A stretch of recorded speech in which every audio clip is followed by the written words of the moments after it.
Hey y'all, Gramps here with another video. Today we're going to be dissecting the 1988 cult classic Heathers and why I think it's one of the best movies ever made. The movie opens with a focus on the three Heathers as they talk, crush some growing red flowers, and knock a croquet ball into Veronica Sawyer's head while a dreamy remix of Que Sera Sera plays. This turns out to be a daydream Veronica is having while writing in her diary, which gets interrupted when Heather Duke and Heather McNamara tell her that Heather Chandler needs to see her in the cafeteria. Once there, she tells Veronica to forge a fake note from Kurt to Martha Dunstock in order to humiliate her. After some prodding from Veronica, her and Chandler do a lunchtime poll on what each classmate would do with $1 million, but only 2 days to use it. I'd give it all to the homeless.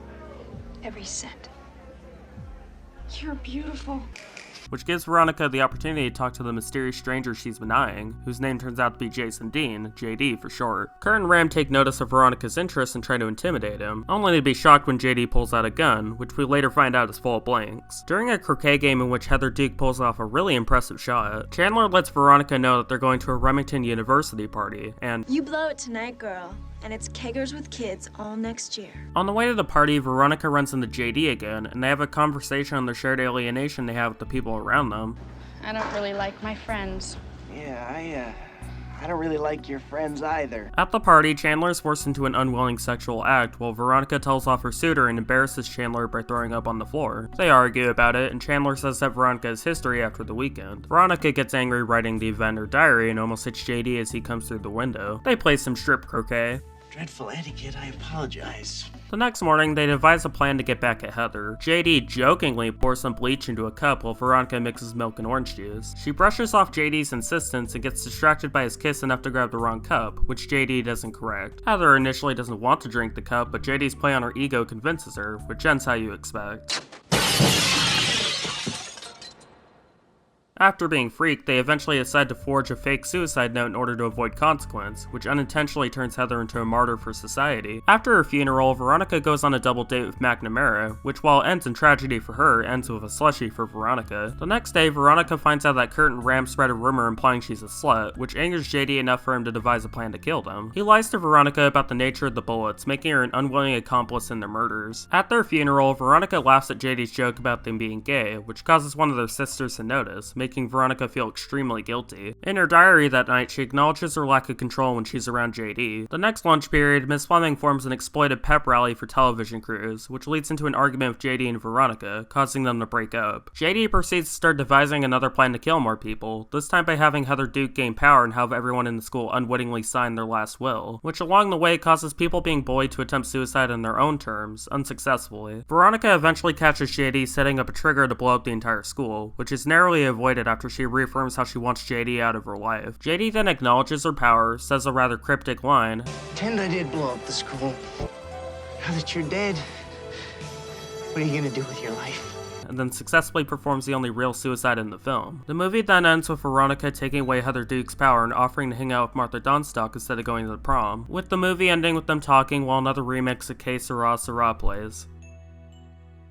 So one thing this movie is really good at is setting something up in a seemingly innocuous scene in order to fit later events. Some obvious hints is having Heather Duke manage to get her ball out of the bushes despite Heather Chandler's efforts to remove her from the game, and Veronica's self-harm issues first being shown when she's in a place she doesn't want to be in. Very little of the movie's script is wasted on unneeded information. In fact, I think only the occasional one-off joke is truly disposable despite still being memorable. Fuck me gently with the chainsaw. We can go further, like how Heather Duke's bulimia is implied to be a reaction to her lack of power when she's around Chandler, as shown when she begins eating food again and eventually seizes more power than she ever did when she dies. This little dynamic is set up and explored in all the croquet scenes, while also allowing for other events and plot points to be explained as well. Why? Why not? Why are you such a mega bitch? Because I can be. So of course it makes sense for this vain, repressed person to be childhood friends with Martha Dunstock. It creates an interesting parallel to what Veronica became in relation to Betty Finn. The difference being, of course, that Veronica still tried to maintain that friendship instead of burning all evidence of it. That theme of burning actually carries over every time a relationship collapses. When Heather and Veronica fight, a fire that Veronica started is raging in the background. When Veronica finally cuts JD out of her life, he pulls a lever releasing flames. A lot of people have noted the movie's use of strong color schemes, which while extremely unsubtle allows for a lot of interesting readings of the characters, their emotions, and their actions. So let's start with the most noticeable one, red. Odds are if you see someone wearing red, they have some sort of power within the society. Heather Chandler and later Heather Duke is obsessed with the color, but it also crops up at Remington University, the school's colors, etc. Red is power and red is death. Death, of course, is most commonly associated with JD and Veronica, who both tend to wear black whenever they're committing a crime. JD especially is almost never seen without it, and in fact tends to layer his clothing to imply different motives. For example, in the first act he tends to wear black on green, emphasizing how tired he is at school and how he has the capabilities to do something about it. Later on, once he begins dating Veronica, he begins to appropriate her blue into the black, a good showcase of his contentment with his relationship and the situation at large. This then briefly morphs into red once he's at his most powerful. Once Veronica breaks up with him though, he briefly goes back to his black on green outfit in order to manipulate Duke, before finally transitioning into black on black just in time for his final plan to come into play. All the characters can be analyzed in this way, but I'm more interested in talking about Veronica's color association. Unlike most other characters in the movie, Veronica actually has 3 colors associated with her: blue, gray, and black. Blue is her primary color and of course contrasts red, which only starts to come into play once Chandler dies. Even in the opening scene where you can clearly see she's wearing blue pants, the movie does its best to hide it. Instead, it focuses on conflicting white and black representing her internal conflict, shifts to frankly overzealous amounts of blue when Chandler dies, and then starts to dive into very dark clothing as JD overtakes her, almost drowning but never quite covering her blue. The only time this deviates is when she's wearing purple when JD's at his strongest. I interpret this to mean that she is JD's queen, royalty, but is also frustrated and done with his way, which culminates in their argument and having to fight him off.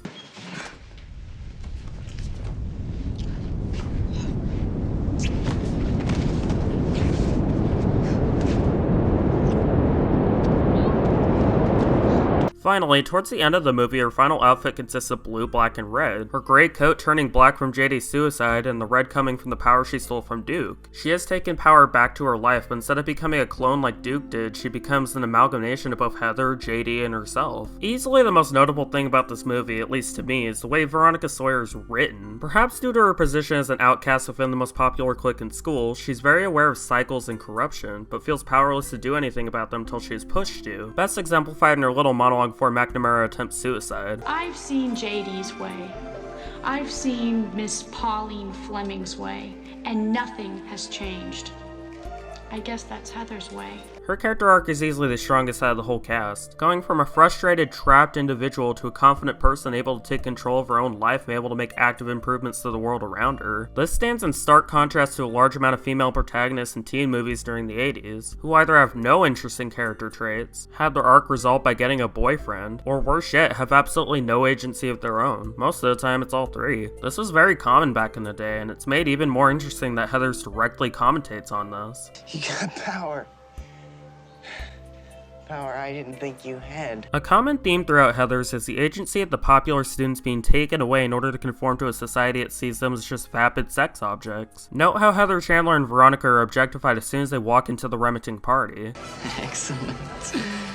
And Chandler's little moment in the bathroom. She's aware of this problem, but she doesn't do anything about it due to vanity, and that's endlessly fascinating to me. McNamara is similar in that she also gets sexually assaulted but doesn't seem to do anything about it. She just accepts it and moves on, and even attempts suicide because that's what everyone else is doing. Everyone jumped off a bridge, would you?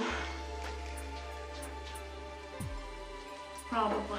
So one very under-discussed aspect about this movie, I feel, is the way it hybridizes dreams and reality. I mean, the movie quite literally starts in a daydream, and throughout there's a persistent hazy glow to everything. When I think of a dream, I think of a lack of consequence. This is the mindset the Heathers have, and a big reason that framing is so prevalent. They can do whatever they want because they're at the dreamy, lofty top. Veronica's biggest turn away from JD comes in the form of a dream sequence, in which she says, Tomorrow someone else is just gonna move into her place.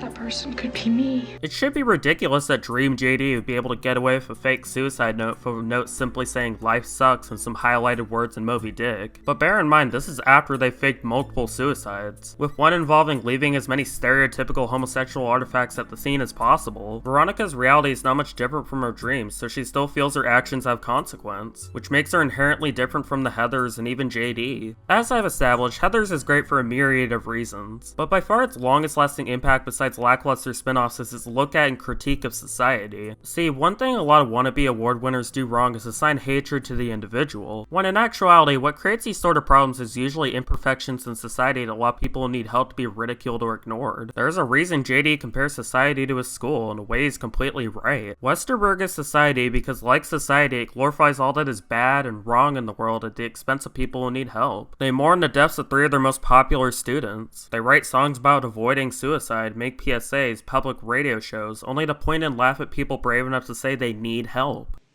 Failing math. My whole life is a mess. Holy shit, well, crucify her, crucify her, crucify her, crucify her, crucify her, crucify her, crucify her, crucify her, crucify her, And nothing has changed. crucify her, crucify her, crucify her, crucify her, Right. crucify her. Maybe I am killing everyone in the school. Because nobody loves me. Let's face it, all right? The only place different social types can genuinely get along with each other is in heaven. Hey, Martha! My date for the prom kind of flaked out on me. I was wondering if you were doing anything that night. Maybe we could rent some new releases, pop some popcorn. I'd like that. This is the linchpin of the movie to me. Martha, a character who's been constantly ridiculed and bullied by the student body, now finally has someone to belong with. Veronica has stopped caring about the cliques and the dreams of conformity and is okay with being friends with someone nobody likes. Heather's was not a success initially, in fact it bombed pretty hard, and yet I can see its influence in so much other media that its finances don't matter. I see it in Clueless and Mean Girls and Batman Returns, and even in new media like Thoroughbreds and Scream Queens. It's one of the most biting satires out there from both how implausible its premise is and yet how plausible its effects on community are, and I think what it has to say is still relevant without changes today. Maybe you still don't like Heathers, that's fine, but I always will.